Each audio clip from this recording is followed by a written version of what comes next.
In order to make a holiday stocking, you will need 2 5x5 pieces of felt, a small piece of white felt, a paper cutout, a needle, a spool of thread, a pair of scissors, and either beads or sequins.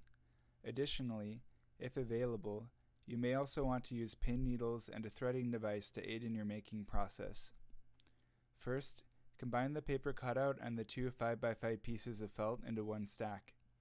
Because I have pin needles available, I'm going to poke several of these into my stack to secure it temporarily.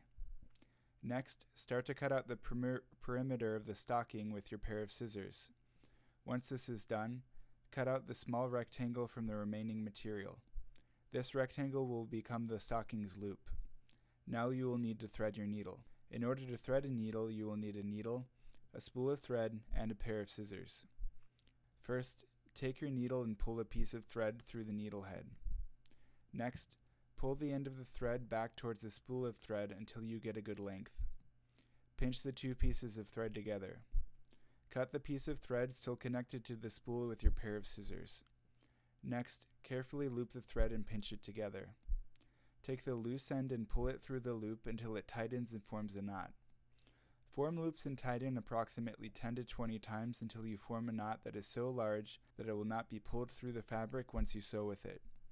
Last, cut the end with a pair of scissors. You now have a needle that is ready for sewing. Once your needle has been threaded, you are ready to start sewing. First, you want to add beads and sequins to the front side of the stocking. First, pinch the pieces of felt together and pull the needle through the back. Now, place a bead or sequin through the needle head and pull the bead or sequin down until it touches the felt. Then, you will take your needle and pull the needle through the front. The bead or sequin should now be securely attached to the felt. For my design, I decided I wanted to sew a single line of silver sequins across the white part of the stocking. You may decide to place beads and sequins on the red part of the stocking as well, but I decided not to for mine. This pattern, pulling the needle through the front and back while placing on beads or sequins, will repeat indefinitely. Continue until your design on the front side is complete.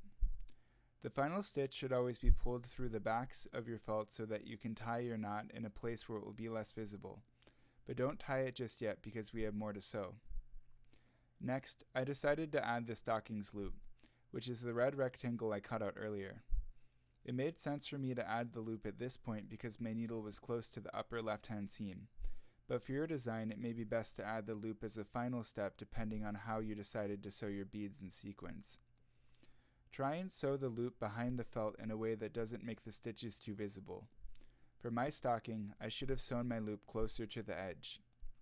Once you have completed your loop, you can now pinch the 2 red pieces of the stocking together and start to sew. You need to sew along the entire perimeter of the stocking except for the top half. You need to leave that open so that items can be put inside of it. Keeping a small distance between your entry and exit holes will create a higher quality, more carefully sewn look. However, sewing with smaller stitches will take longer. Keep in mind that you may run out of thread. If this happens, you will simply need to knot your thread in the back, cut it, and then rethread your needle. To knot it in the back, create 10 to 20 small loops as close to the exit hole as possible, pinching the 2 pieces of thread together and pulling the needle through the loop. Do this as many times as you need to until the knot is so big that it will not be pulled through to the other side. Then cut the thread with a pair of scissors. For my design, I needed to rethread my needle 1 additional time. After you rethread it, continue along the perimeter until you get to the other side of the stocking. I hadn't yet sewn on the top half of my white felt to the first layer of red felt, so I went along that edge as a final step. Once done, you just need to pull your needle through to the back, create a large knot, and cut your thread.